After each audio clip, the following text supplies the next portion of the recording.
So I'm going to call the September 13th meeting of the Board of Selectmen to order. I'd like to begin the meeting with the Pledge of Allegiance. I pledge allegiance to the flag of the United States of America and to the republic for which it stands, one nation, under God, indivisible, with liberty and justice for all. I want to remind everyone that this meeting is being recorded by MCTV. We'll start the meeting with our town administrator report, Mr. Maresco. Mr. Chairman, thank you. It's been about 3 weeks, so I'll try to quickly go through since our last meeting. Week of August 23rd, had a meeting with our team to prepare for the booster clinic at the fairgrounds. As folks know, we're going to be a regional clinic once again. We hope to be up and running by the second week of October. We'll be set up probably by the 1st of October. We'll be ready to go. Had a Marshfield Police Station weekly owner, architect, and contractor meeting dealing with some roof issues in windows and stone. On February 23rd, budget meeting with our accounting department and Patrick to go over the FY23 budget. Meeting with PMA to set some priorities with police and DPW project. Meeting with Bill Grafton, Conservation Administrator, to discuss land initiatives and enforcement actions. Also had a meeting with the Assessors Department, Anne Marie, to go over her FY23 budget with Patrick. Had a lunch meeting with Selectmen Kilcoyne to go over a number of issues. Had a meeting with the IT Department to go over their FY23 budget with John Nash and Patrick, our Treasurer, Collector, and Finance Director. Marshfield's MVP kickoff meeting was a Zoom meeting with Greg Guimont and others, and that's off to a good start. We had a Lobster Fest meeting and event planning with Lara and Laurie Solomon and Harbor Master DeMayo. Attended the EMS meeting with Chief Simpson and Council on Aging staff. Meeting regarding Peter Igo Park to deal with the outstanding Concon issues with Craig Jameson, Tom Reynolds, and Bill Grafton. FY23 budget meeting with Building Department with Andrew Stewart and Patrick.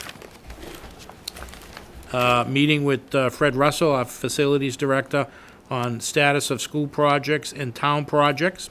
Had a dog park meeting with the Building Committee to discuss some options and path forward regarding some potential cost and things that we're going to need to do.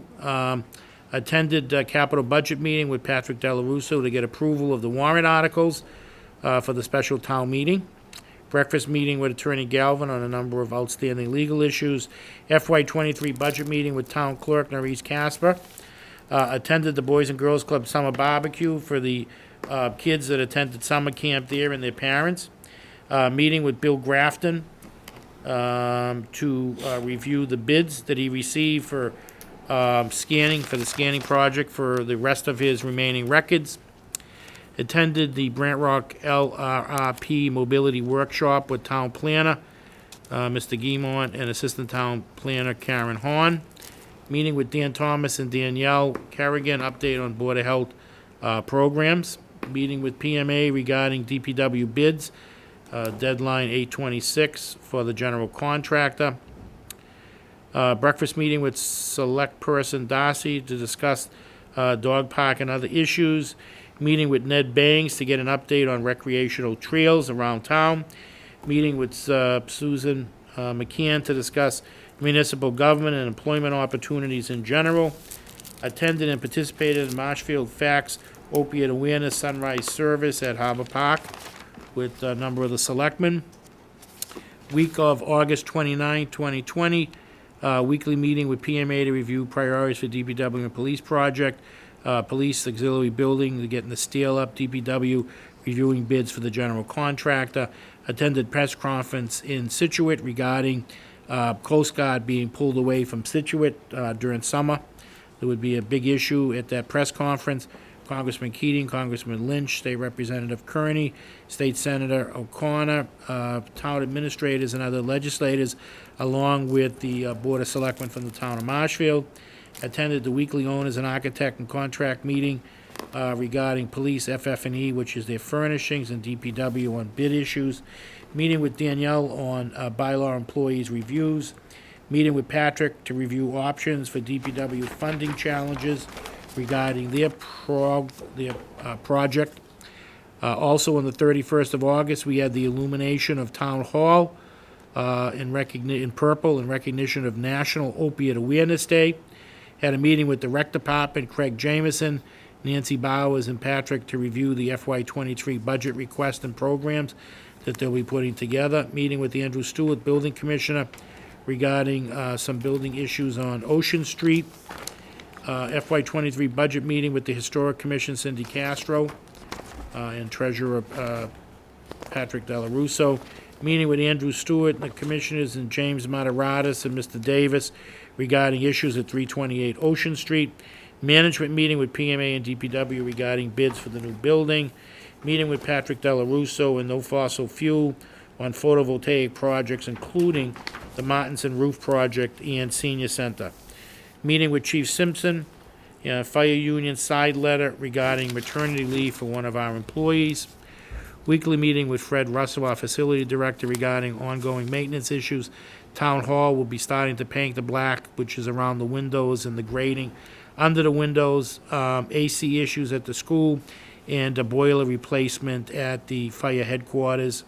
Senior Center FY23 budget meeting with Carol and her board, Patrick and myself. Board of Health FY23 budget hearing with Gary, Dan, and Patrick Delarusso and myself. BOS meeting to open warrant and add funding article for DPW project. Weekly COVID-19 task force meeting with our team led by Chief Tavares. We're meeting as needed right now, just about every couple of weeks. Meeting with the airport manager regarding outstanding issues at the airport, regarding underground storage tanks and insurance issues. FY23 library budget meeting with Cindy Marcoux and Chair of the Library Trustees, Greg Guimont, to review their budget with Patrick and myself. FY23 Conservation Commission budget hearing, Bill Grafton, Craig Hannafin, who is the chair, Patrick and myself. The week of September 6th, meeting with Lenny LaForest at the fairgrounds regarding location of the clinic, because we're going back there. It's going to be very different than when we were there. There was nothing. We're competing with the movies. We're competing with Flannel Jam, the Italian Festival, the flea market, and some other events that are going on. But they've got us in an area that's going to work really well.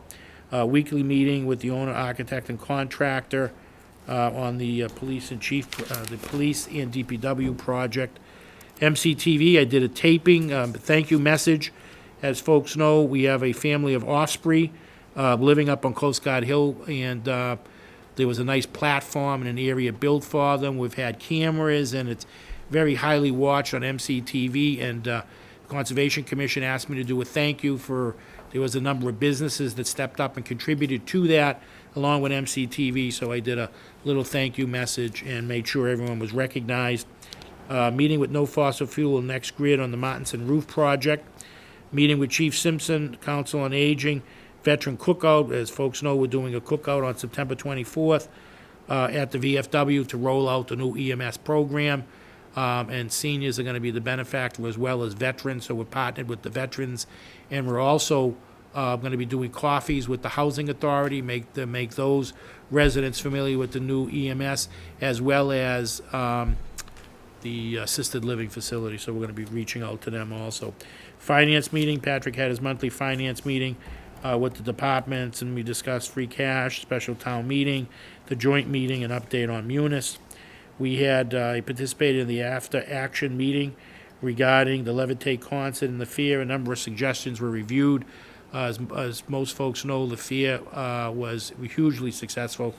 Probably hadn't had crowds like that since they actually had racing. The police did a phenomenal job. You know, it's tough. I mean, I'm sure everyone got calls. I got calls from people complaining about the traffic.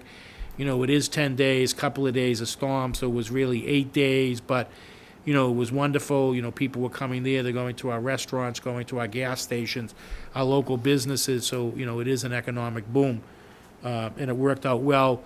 They're gonna make some modifications with the traffic for both events, because Levitate's event will be much bigger than it was this year. Weekly meeting with Fred, Facilities Director, update on school project, the school playgrounds and stuff like that. The HQ boiler replacement, we need to do that before it gets too cold. We're gonna begin the green community projects. Everyone knows we got the 200,000, so we'll be getting right in and getting those projects done, hopefully for January.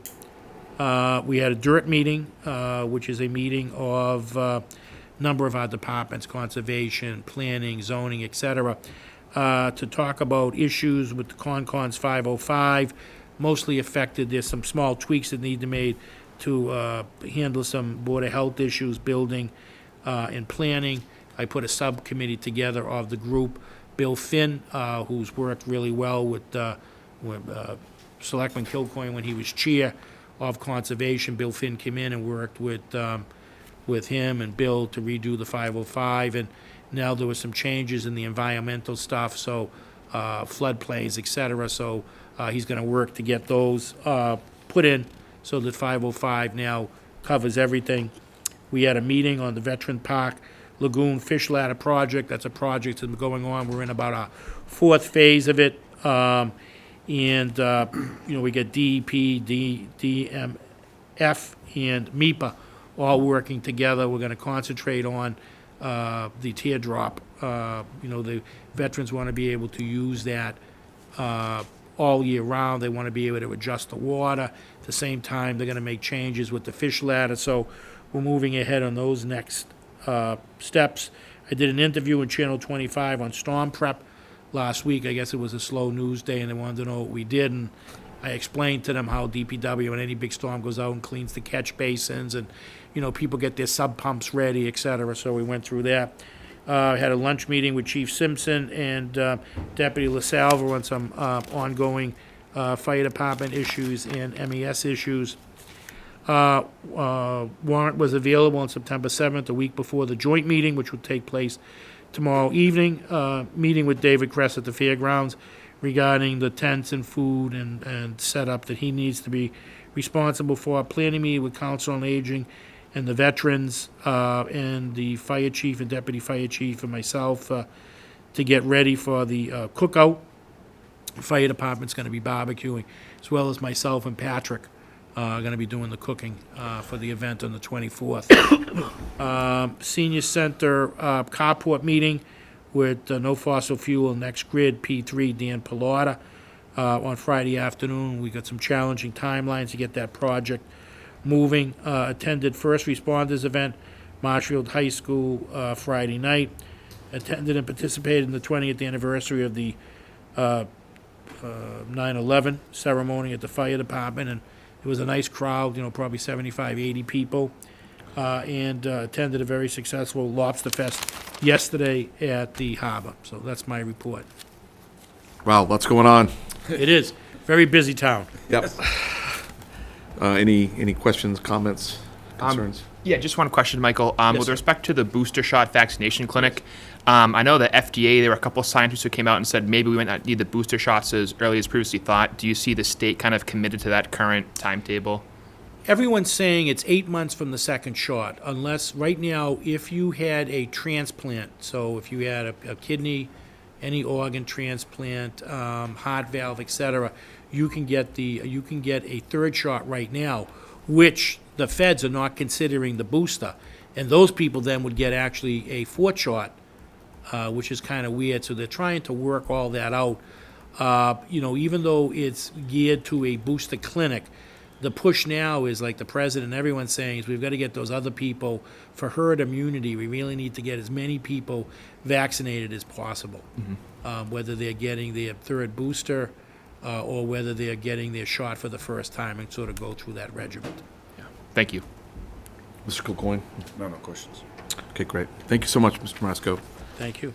All right, it is 6:45. We're a little behind on our appointments. Our first appointment is a poll hearing for Plain Street, and I need to read the notice of public hearing.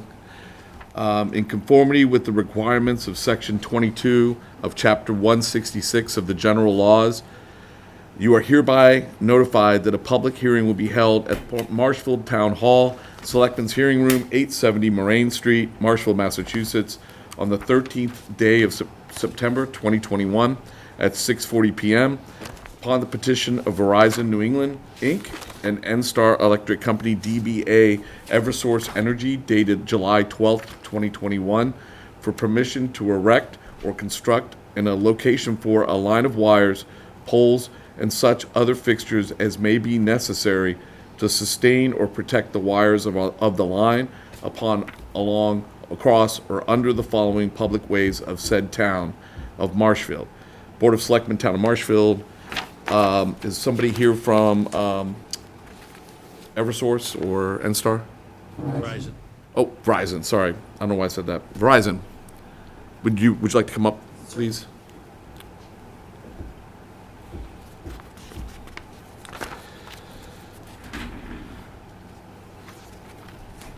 Don Varner from Verizon. Hi, Don. Can you fill us in on this?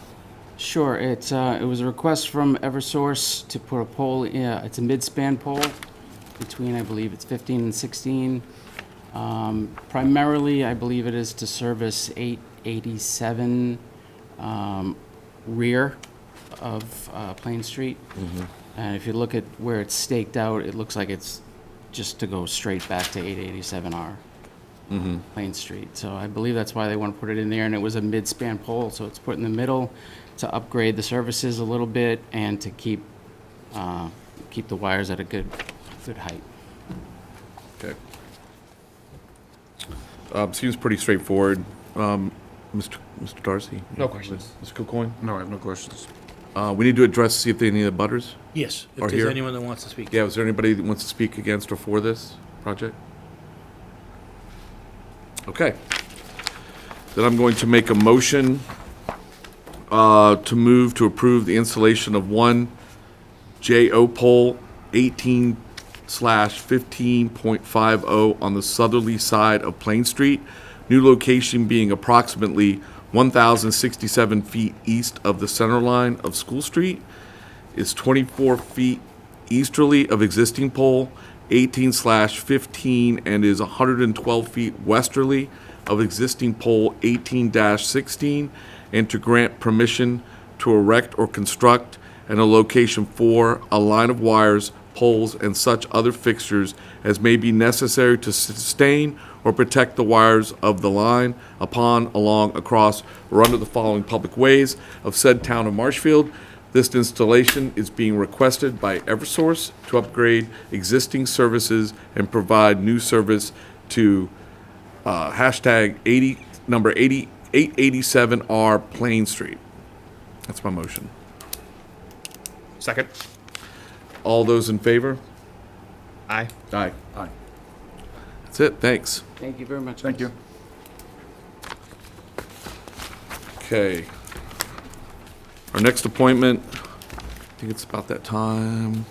Our next appointment it was Eric Murphy, Brant Rock Village Association. I don't see Mr. Murphy, or is anyone here from Brant Rock Association?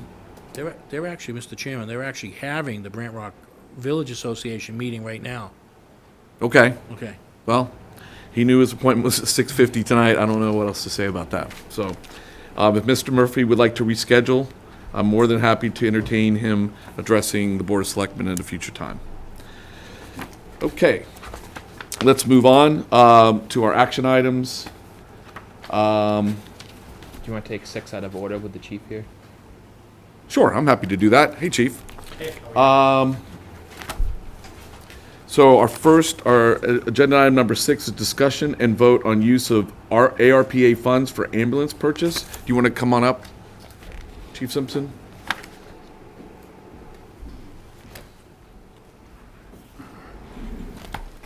So understand this is a request to access some of our ARPA funds to buy a second ambulance with those funds. And would you like to give us some? I'll just give you a little bit of background information based on our strong work at the vaccine clinic, along with our extended on-scene times that came with the increased call volume caused by COVID. response times and length of travel times, we've accumulated an incredible amount of mileage on 3 of our 5, actually 4 of our 5 ambulances. We have 1 ambulance currently that's out of service and it needs extensive repairs. The average for our 5 ambulances, we will run 3 around the clock, which provide service for the entire town. The average mileage right now for those 5 ambulances is in excess of 120,000 miles. That's the average mileage, okay? The industry standard is about 3 years or 100,000 miles, whichever comes first. It's providing critical care for our residents, seniors, people that cannot get themselves to the hospital. That's what we're there for. And delays and time lost because ambulances are placed out of service or being repaired is creating a huge impact. It did all summer long. Unfortunately, this is what happens. They equate basically one of the biggest issues that we're having is our idle time. A lot of our idle time is spent at large events that are non-emergency events, but we need to provide those ambulances in case there is an emergency. And the vaccine clinic itself. We absolutely have to have an ambulance, an ALS staffed ambulance at the vaccine clinic that ended back in June. And there was an ambulance there every day. Most of the people that went there on the South Shore saw that. For every hour that a ambulance idles, that equates to about 30 miles of travel mileage. Wow. So you're talking about an additional probably 50,000 miles on top of one of my ambulances, Paramedic 4, has 153,000 miles on it. Paramedic 5, 154,000. Paramedic 3, 124,000. Paramedic 2 is our number 2 truck, has 115,000 miles on it, and it's been out of service now for 60 days. We're trying to get it fixed, but getting parts right now is impossible. If we can get ahead of the maintenance, which I feel we definitely are, I'd like to be able to put us in a better position where we're going to be dealing with more COVID-related stuff. We're already starting to see an uptick in those calls. In fact, before I came here, they were going out the door for one. They're on scene longer. They have a long travel time to both hospitals, Beth Israel and South Shore. In fact, our travel times are longer than many of the surrounding communities, on average 24 miles round trip. Norwell, Hingham, Hanover, their average is 16.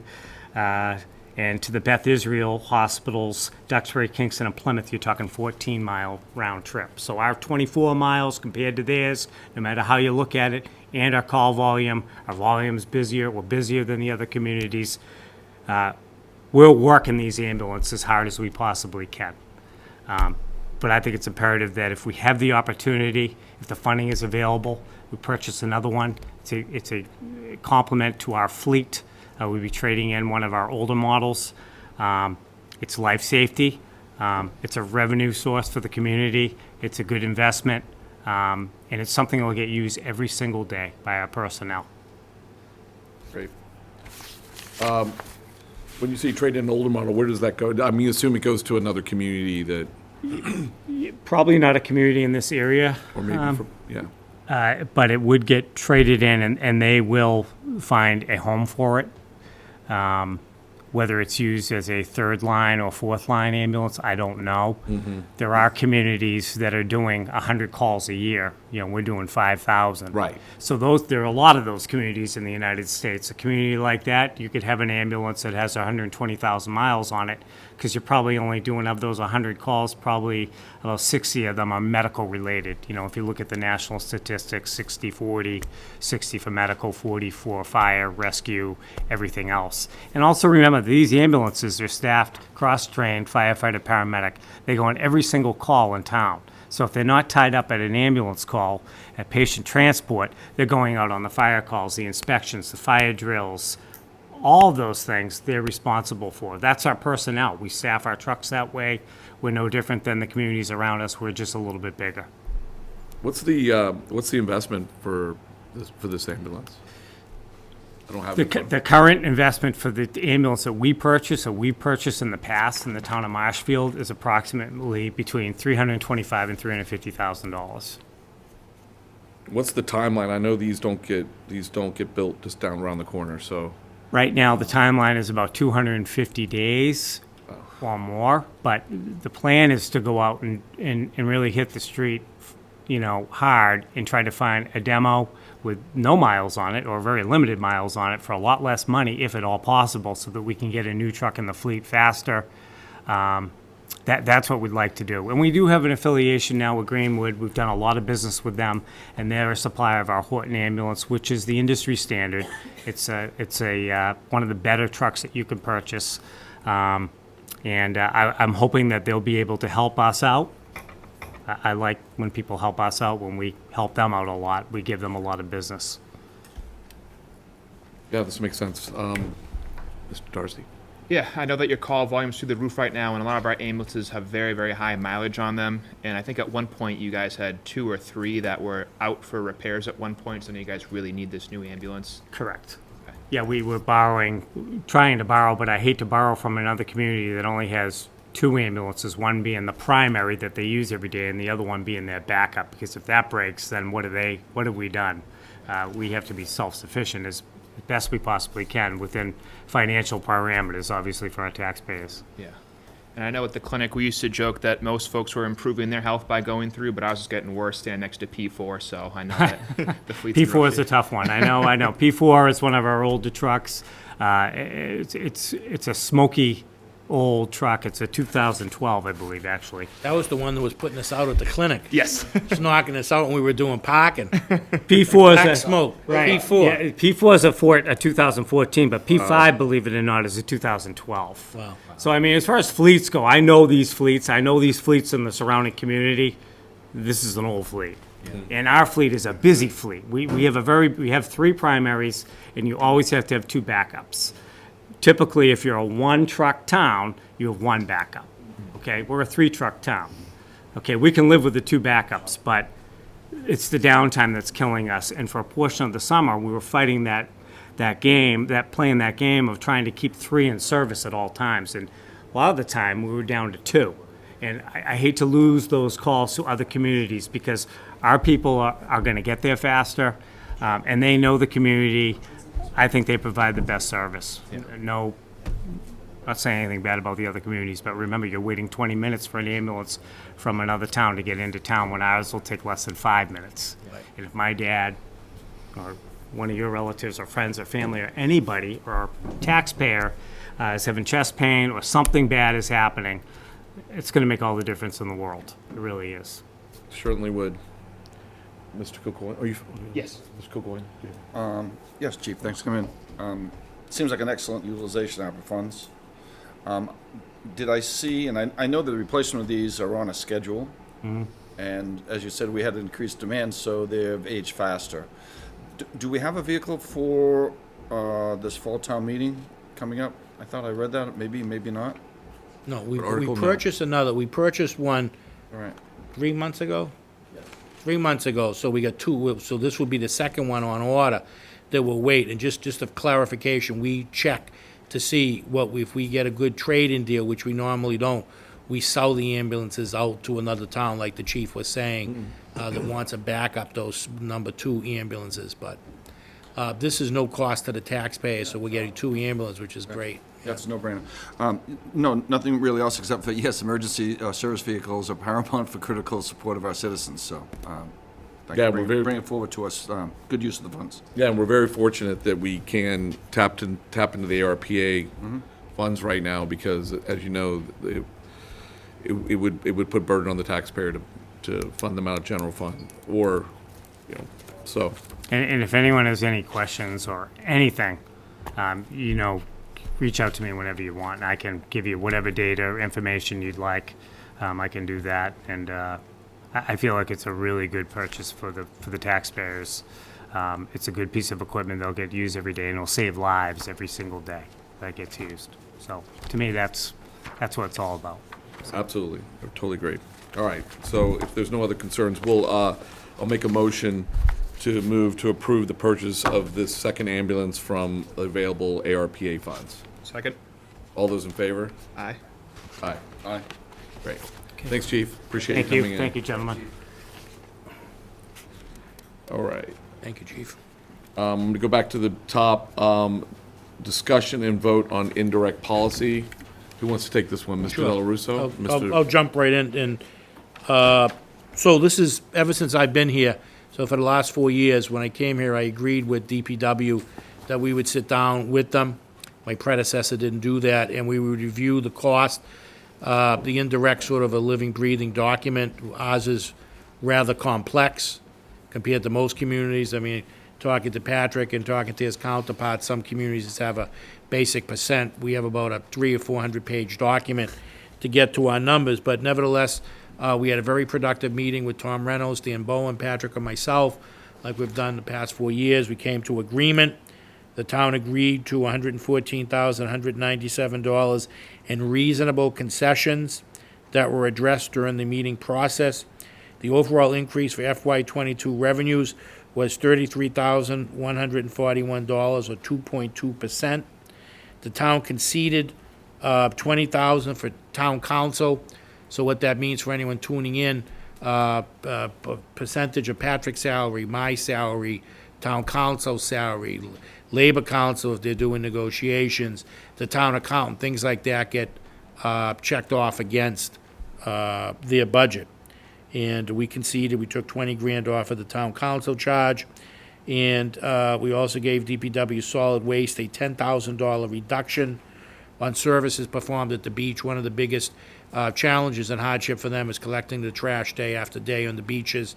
So we reduced that by $10,000 to give them a little breathing room there. The town also eliminated postage cost as DPW has been paying as they go. So we're able to do that. And the town also eliminated DPW administration to zero, as Ms. Studley is paid out of the enterprise fund at this time. We've come to agreement. It's something we do every year. We come to the board, and the total dollar amount is $1,529,348, and that's broken out on the various retained revenue accounts. $696,862 from water retained earnings, $517,254 from wastewater retained earnings, and $315,232 from solid waste retained earnings. Okay. And if you have any more complex questions, very able treasurer, collector, and finance director is available to answer them. No, I don't believe I have any complex questions. I mean, I just wanted to thank you both for working with and I want to thank Mr. Bowen and Mr. Reynolds for working with you two to come up with a fair, equitable, and reasonable indirect policy for the town. Obviously, if you all four can come together and agree, it seems like that's a pretty fair and solid policy. So I appreciate you doing that. Like you said, many other towns don't do that, so they work with a baseline percentage, and I think the opportunity to negotiate and discuss these things is a great way to go. So I appreciate that. Mr. Darcy. No questions. Mr. Kilcoyne. No, I'd like to reiterate the same. Thanks to Mr. Reynolds, Ms. Bowden, for working with us to come to an agreement on this. I do have one quick question for Patrick, if I may, sir. So we've talked about this before, and would it say that this is a fair amount of work for all of you to prepare and do on a yearly basis? What is the process? Could you help the public understand the process, and if there are any advantages of staying with this process or going to a percentage? Sure. So It's open as to you as well. I kind of sort of gave you some background from other communities.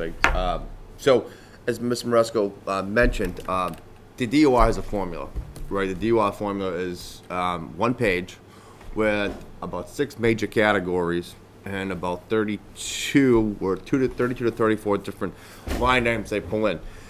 Our policy is a combination of hundreds of pages of payroll reports, over 30 different departmental tabulations. Inside of that requires several of our thousands of general ledger accounts to be pulled in.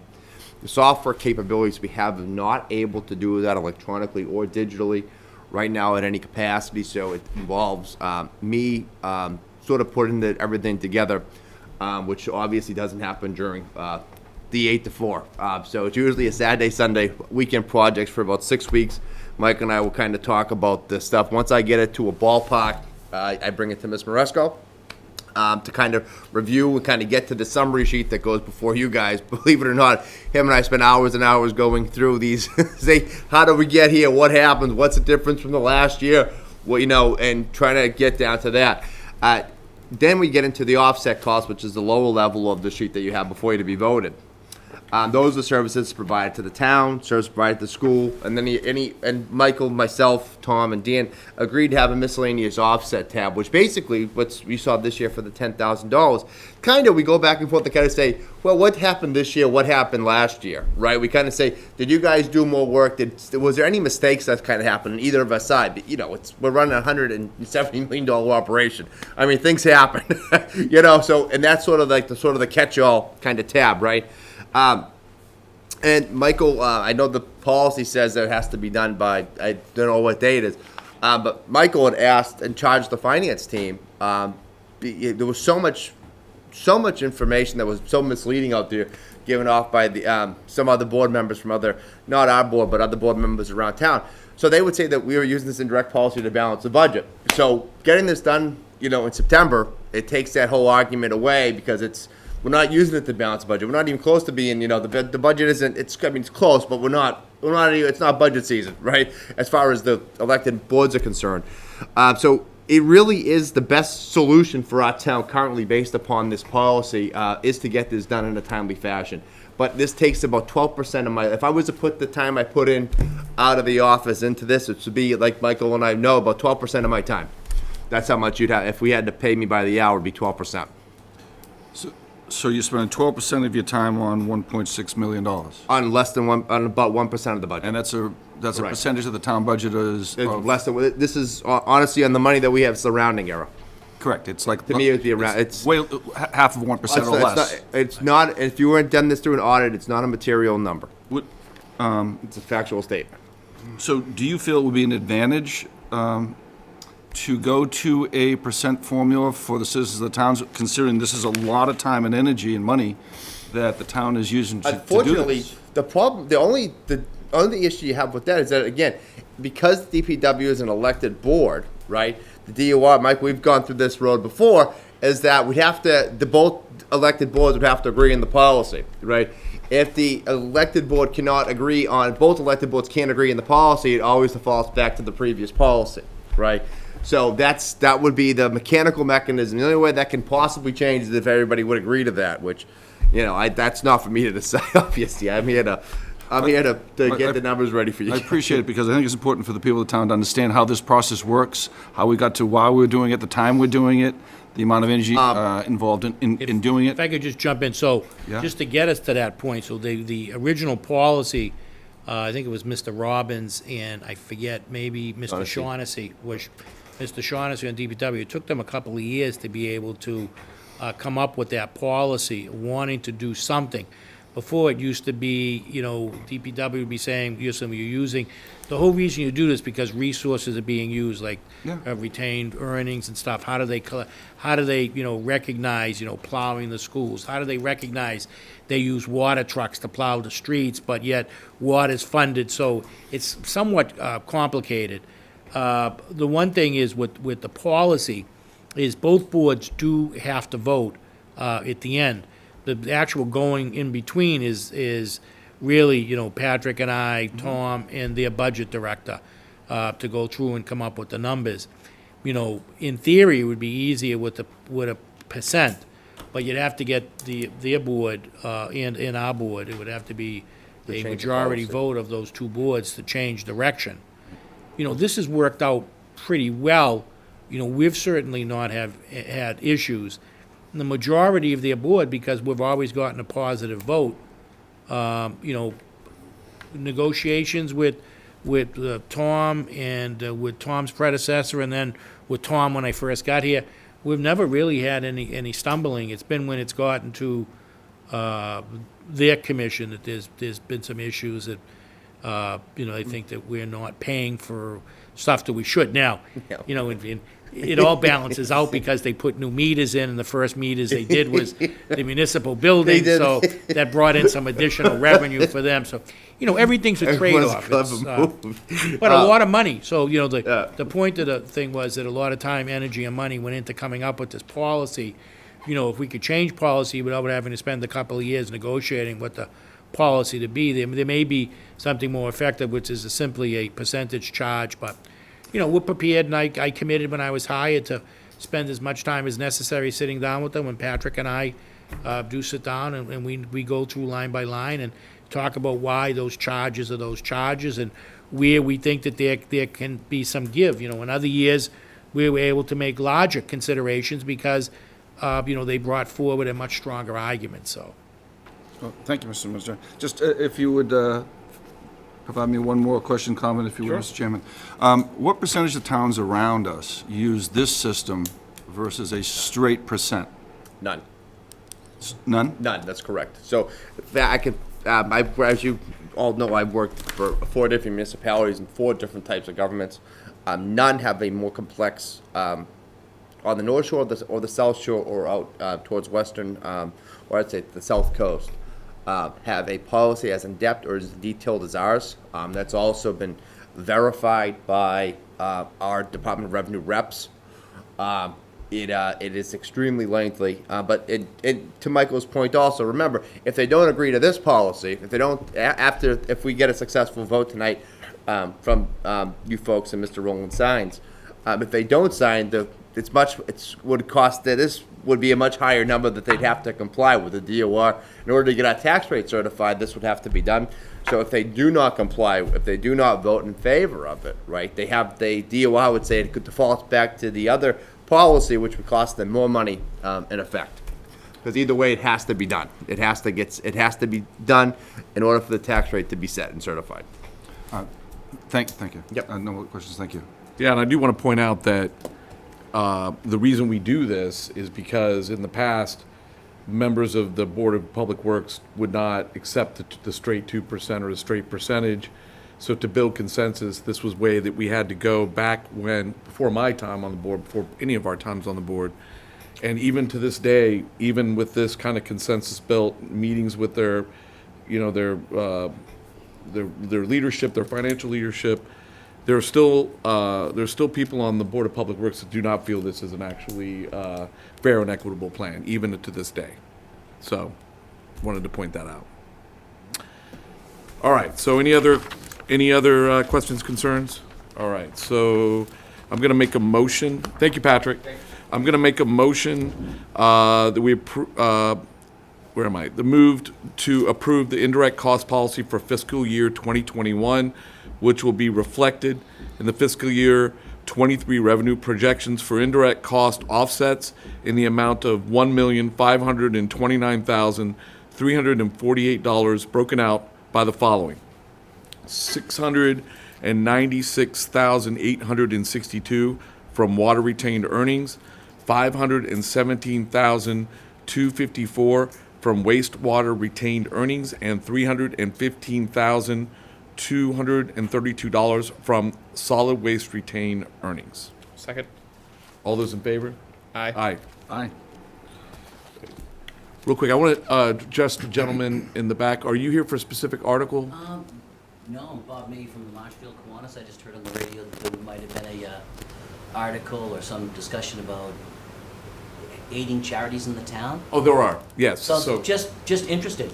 No, oh, great. So I just want to make sure that you weren't, much like Selectmen. Great work. It's fascinating. Oh, thank you. Well, I appreciate you being here. It's nice to have somebody in the audience. Someone here live. Record audience. Is it? Unfortunately, yes. No, luckily we do have audience on television as well, so that's good.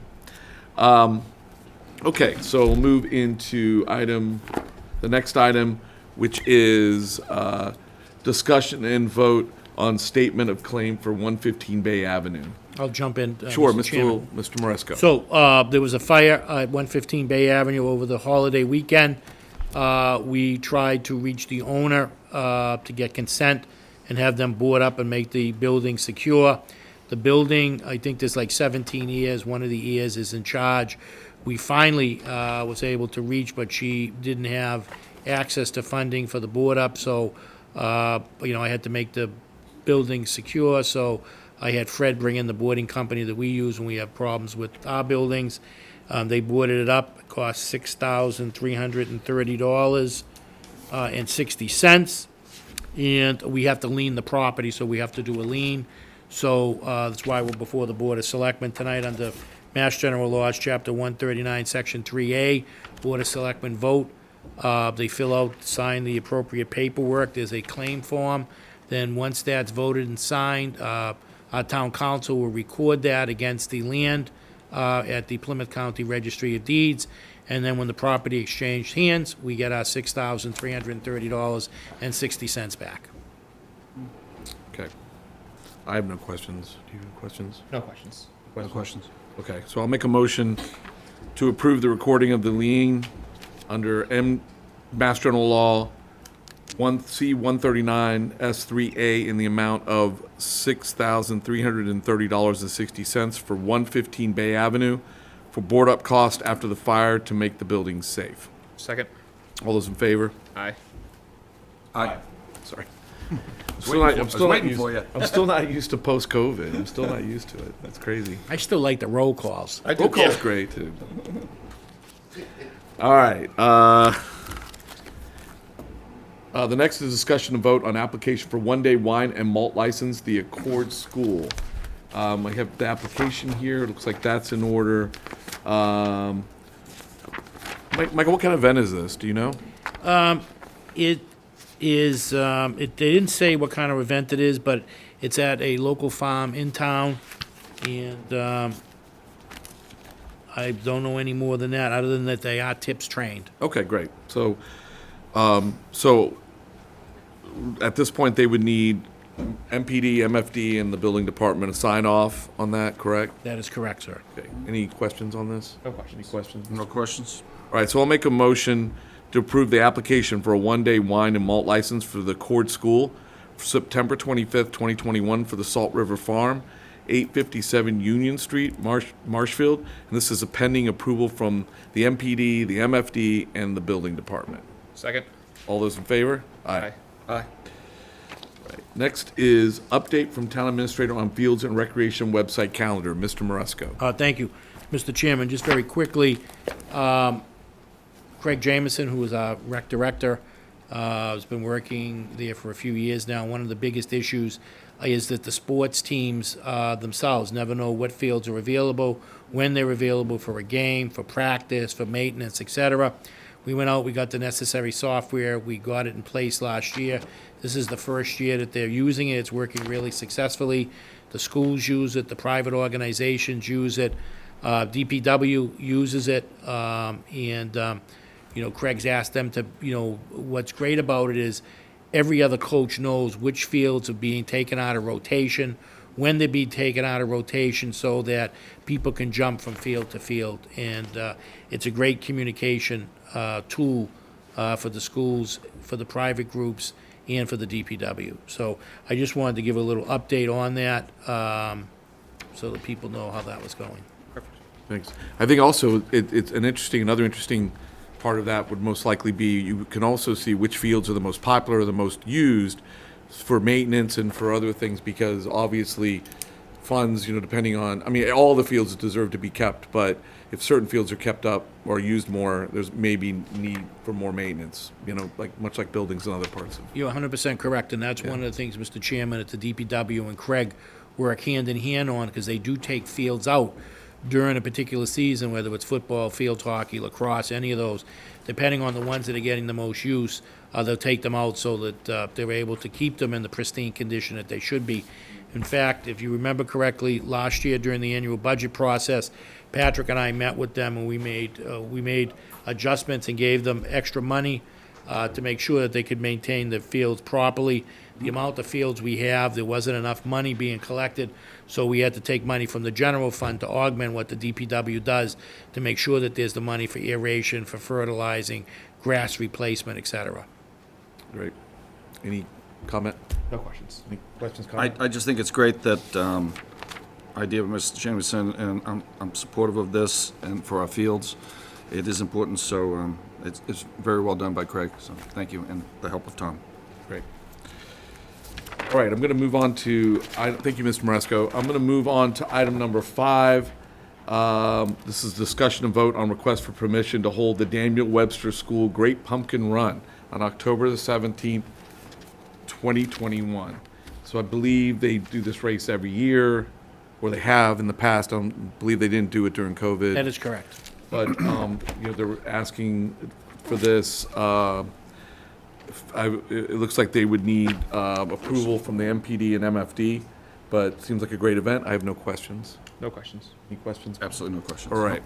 So I'll move, the Board of Selectmen moves to approve the request by the Daniel Webster School PTO to hold the Great Pumpkin Run on Sunday, October the 17th at 10 a.m., depending approval by the Marshfield Police Department and Marshfield Fire Department. Second. All those in favor? Aye. Aye. Great. Next is discussion and vote on nonprofit request for ARPA funding. Who wants to take this one? So I'll jump in and All then right. we'll turn it over to our treasurer collector, reviewed all the financials and put a great report together that's in everyone's book. 4 or 5 months ago, I think 4 months now, we came before the board to propose that we give some financial assistance to small nonprofit groups here in town because they were hit just as hard as government with the closure, the inability to have events, raise funding, et cetera. And we had proposed, modest assistance, which was allowed under ARPA. We had suggested about $5,000. And we had brought forth some names. We had a very good discussion with the board. And then we wanted to get some empirical data to see if, in fact, those organizations could prove that they had a reduction in their ability to raise revenue. We sent a letter out, asked for a specific deadline. That was about 4 or 5 weeks ago. So we've got the information. We compiled it. And before you is a very modest amount of groups. And even out of the people that responded to us, a number of those groups actually took in more money and didn't lose money during the COVID period. So if it's all right with the chairman, I'd like to turn it over to Patrick to sort of go through. He reviewed all the financials and the information that was requested. Thank you, Michael, so much, and Mr. Chairman, thank you. It's really staggering to see some of the losses from some of these folks here. So Magical Mooning, in particular, was actually our biggest loss in 20. What also was kind of interesting is how some of these nonprofits report their financials. There's no real fiscal date or start date or annual date. It's kind of, whenever they get around to it. I just wanted to give, first off, some background. So there's some DNQs. So DNQs are either they did not submit information to me or their 2020 financials are not completed. They haven't been sent to the IRS.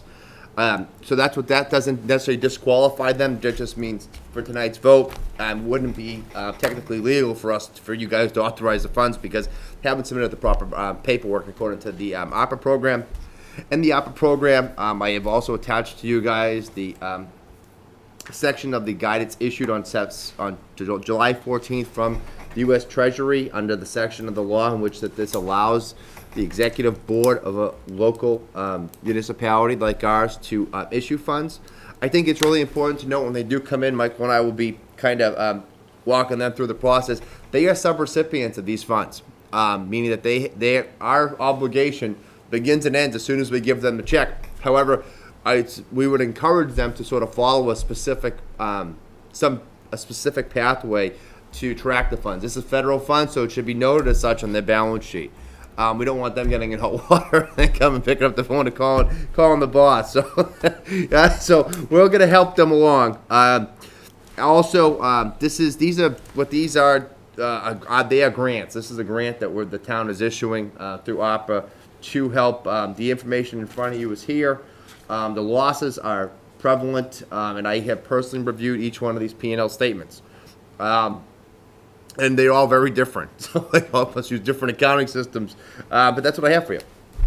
Great. I think to point out, probably one of the challenges with nonprofits is many of them operate on a volunteer basis, so they're not going to have like CFOs working for their companies too much unless they're a very large, organization. I even know the Boys and Girls Club, which is a large organization, operates primarily on volunteers. So, so based on this list and based on these criteria, if we approve the ones that qualify tonight, is there still ARPA money available for application afterwards? Yeah, so the amount of money, as everybody knows, it's a very public to So to date, the selectmen have earmarked in the town of Marshfield $1.6 million out of our approximate $8 million to be allocated. That's a monetary. This is what we've been guaranteed by the United States Treasury, and this is how much you guys have earmarked. So it's about 6.3 million left, even after the ambulance this evening. That's what's been voted. So I guess the point of that would be if anyone was not able or didn't have the opportunity to apply, there's still time, and to be sure that the town has Town available ARPA funds, and it would be up to you. It's not my decision. It's the authority of the executive branch. Okay, great. Thanks. Mr. Darcy, sorry. For the gentleman in the back from Kiwanis, the process is basically, correct me if I'm wrong, that they give us their 2020 E&L, 2019 E&L. If there's a loss in 2020, then they're eligible. And would they send that to you in particular, Patrick, or to Town Hall in general? They sent it to Michael. And I would ask the board to set a new deadline because the deadline's come and gone. Sure. Thank you. And just so the board knows also, role to responsibility, they didn't do the paperwork, and Mr. White didn't want me to think that he didn't think it was a great idea, but they were another organization that they actually made more money during the crisis than normal. Thank you. Mr. Kilcoyne? No comments. I agree with everything you're saying. One thing I do want to point out, because I just looking at some of these organizations, most of these organizations rely heavily on events and live events, so obviously COVID was a major hit. But I do think some organizations were able to do more outside type events like golf tournaments and things. I know the Boys and Girls Club do that. In full disclosure, I'm on their board, so that's how I know. But I also know that Magical Moon, they rely heavily on in-person events that aren't typically. A lot of them are outside, but they're during the summer, and they're not really able to do them during the winter. So that may be why they showed such a heavy loss. I have driven by there this year, and it looks like they're doing some good things. So, so I'm excited that people are able to get kind of back to normal a little bit. But again, if you're showing a loss and you're a nonprofit in Marshfield, we'll set a new deadline and come to our town administrator and treasurer collector, and be happy to entertain that. So, Did you have any questions? Yes, Mr. Chairman, is there a site that you have to go on? I was unaware of this survey. Maybe it got, It was, somewhere through. We're kind of a unique club, it was 100% volunteer, and it's been, we've been in Marshfield since 1938, and like you said, we took a hit last year. It's our Kentucky Derby event. We were able to do our trees, made about $8,000, but I gave $11,000 away. I did, $2,500 we did $2,500 to the Magical Moon Farm. No, $1,000 to the Magical Moon Farm, $2,500 to Community Christmas, $11,000 in scholarships, $5,000 to the Boys and Girls Club. Jim's great. He comes down with the guys that work with us on the weekends. But we do about $6,000 for the 130 turkey baskets every year. This year was a challenging year, so we had to get gift cards. It was a little more, so we had to do $50 gift cards and give them out to the community. And the elderly, with the COA, we did gift baskets instead of our traditional Santa Claus meal. So, all our we fundraise, just like you said, but we give to all the other charities and only in the town of Marshfield. We support 100% volunteer. We have all our taxes done on a Quicken book and then done by our accountant as a 501c4. But I appreciate anything that happens. I think I was lost on things. I heard it on the radio this morning, and I was pleased. I just wanted to find out if there was anything. It's all good. I'm doing a golf tournament this weekend, our one club, for the first time. We did our Jaws event, which was a free event with the Molly Club, the Molly Fund, and we'll do a one club down at Squirrel Run. Normally that's for opioid awareness, but we're trying to blanket last year's charities. We paid out about $22,000 and didn't take any in. But it's gonna get better, and it will, it's doing better now, so I just wanted to, I didn't wanna miss an opportunity when I heard it on the radio. It was the first time I ever heard anything like that. There was we talked about it at the meeting with the selectmen. We had stuff on WATD, the Mariner, the Ledger, our website, and then there was a deadline of end of July, I think it was. My apologies. To my own chagrin, I don't keep my finger on the pulse that much. I'm incredibly busy, so I didn't want to miss it if we did. Okay, Mr. Chairman, if I may make just one comment, and just want to please just keep in mind also, it's income to income. It's not income versus what your expenses were. It's just so the amount of money that was physically raised, it cannot be offset by your expenses because of Absolutely. in this thing here. So I know you said you had a whole lot of expenses. I didn't want you to say No, if no, you it's brought all in more volunteer. cash. then It's you all bought- volunteer, and it's all volunteer for everything we do. you have to just show that Right. the reduction. Very Exactly. simple. The trees are our big one, and that's our most laborious one at the fairground. But, yeah. Great, well, I appreciate you being here. I know the Marshfield Kiwanis is a very, very reputable and very important organization in our town. I appreciate what you all do for our townspeople and for, And I appreciate everything you guys do, from the chief, everyone. This is a great town. I came back to Marshfield. I wouldn't live anywhere else. I work in a different community, I'm not gonna say no, but the people in this town are charitable. I mean, if you need something, they bring you food. I mean, there's someone has a fire, there's a fundraiser. So yeah, I'm proud to be in this town, and everything you guys do, it's great. I just Thank you so much. I'd And- miss if I didn't say that. so definitely get with these guys and we'll Thank we'll you. I do it. appreciate it. Mr. Chairman, may I make a comment? Sure. So do we need to set a new date since we had it closed I for would new set, applicants? yeah, I would to set just like a make it new, maybe official? we'll do like, November 1st, December 1st, whatever the board would like. I mean, when does it have to be spent by? Oh, 2020, yeah, we got plenty, yeah. Oh, well, I mean, I think maybe our previous one was just to try to stimulate people to Yes, right. actually apply, right?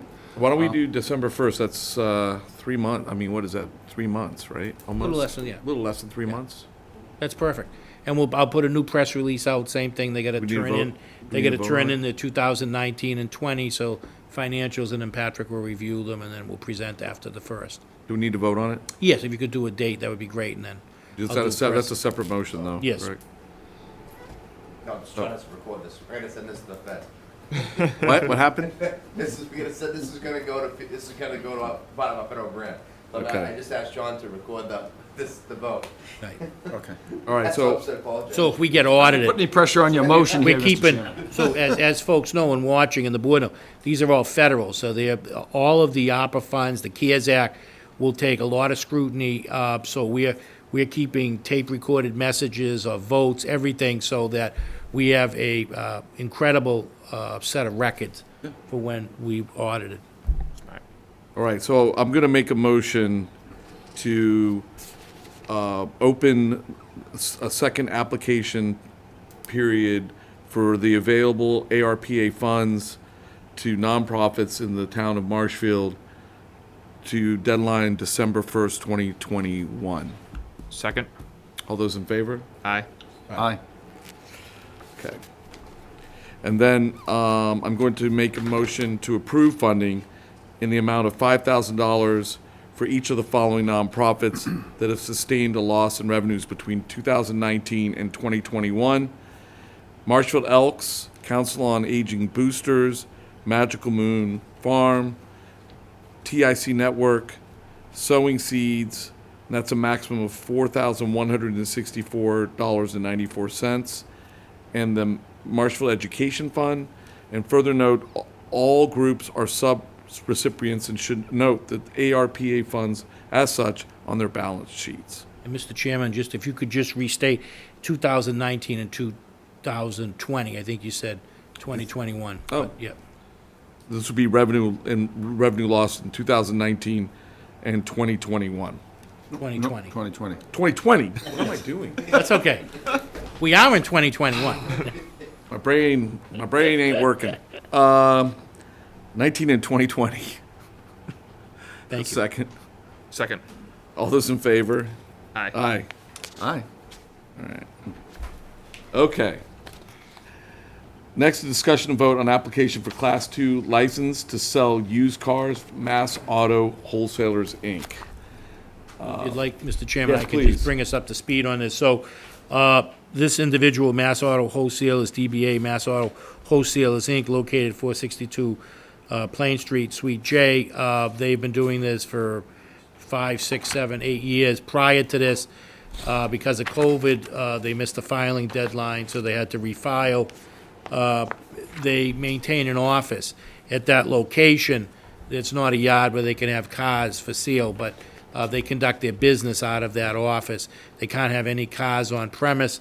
They've been doing this, they have included in the packet all the pertinent information that they need, and no vehicles, the biggest thing is no vehicles will be stored there physically. And the only requirement is pending, they gotta make sure that their taxes are paid, any outstanding utility bills are paid, and they're in the process, they have to have their DBA refiled with the clerk, so I know they began that process. So it'll be pending those things. Okay, great. I have no questions. Any No questions. No questions. All right, so I'll make a motion to approve used car dealer's license, Class 2 to buy and sell secondhand motor vehicles to Mass Auto Wholesalers, Inc., doing business as Mass Auto Wholesalers, Inc., 462 Plain Street, Suite J, Marshall, Mass. No vehicles may be stored or physically located on or about this premises involved with the business, pending any taxes or utilities being paid and filing for a DBA with the town clerk. Second. All those in favor? Aye. Aye.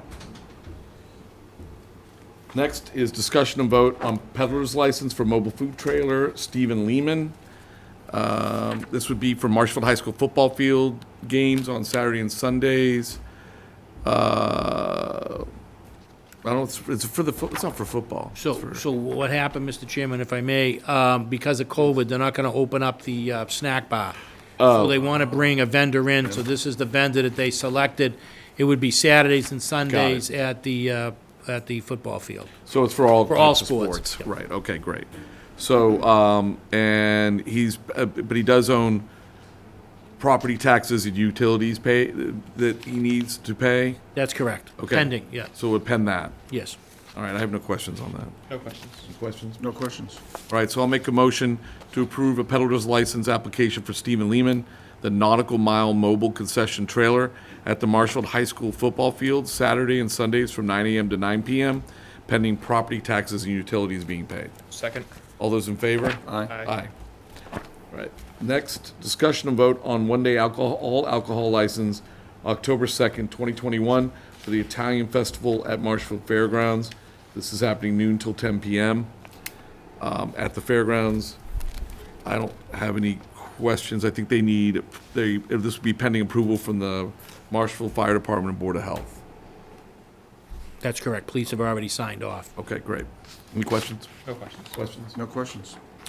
So I'll move to, the Boston Board of Selectmen moves to approve a one-day all alcohol license for the Marshfield Agricultural and Horticultural Society at the Marshfield Fairgrounds, located at 140 Main Street, Marshfield, for October 2nd, 2021, from 12 noon to 10 p.m. for the Italian Festival, pending approval from the Marshfield Fire Department and Board of Health. Second. All those in favor? Aye. Next, discussion and vote on entertainment license, October 9th, 2021, for the Levitate Flannel Jam at Marshfield Fairgrounds. This is happening from 2 p.m. to 9 p.m. Levitate's bringing this back this year after a break from during COVID. This would require, this is pending approval from the Board of Health, Marshfield Fire Department, Building Department, permit if there is a temporary stage erected, and the Marshfield Police Department. Any questions? No on that? questions. Any questions? No, I don't have questions on either. All right, so the Board of Selectmen moves to approve an application for a temporary one-day entertainment license for Levitate Flannel Jam, Dan Hassett, doing business as Levitate Flannel Jam at the Marshfield Fairgrounds for October 9th, 2021, from 2 p.m. till 9 p.m., pending approval from the Board of Health, Marshfield Fire Department, Building Department, and a building department permit if there's a temporary stage erected at the Marshfield Police Department. In the event of a public safety issue, the police or fire have the right to suspend this permit. Second. All those in favor? Aye. All right. The next is discussion and vote on entertainment license, October 9th, 2021. Oh, I already did that one, sorry. This is discussion and vote on one-day all alcohol license, October 9th, 2021, for the Levitate Flannel Jam at Marshfield Fairgrounds, noon till 9 p.m. This would also be pending approval from the Marshfield Police Department and the proof of liquor liability insurance and the Board of Health. Any questions? No questions. Any questions, Jim? No questions, sounds like fun. It is. The Board of Selectmen moves to approve a one-day liquor license application for the Marshall Agricultural and Horticultural Society.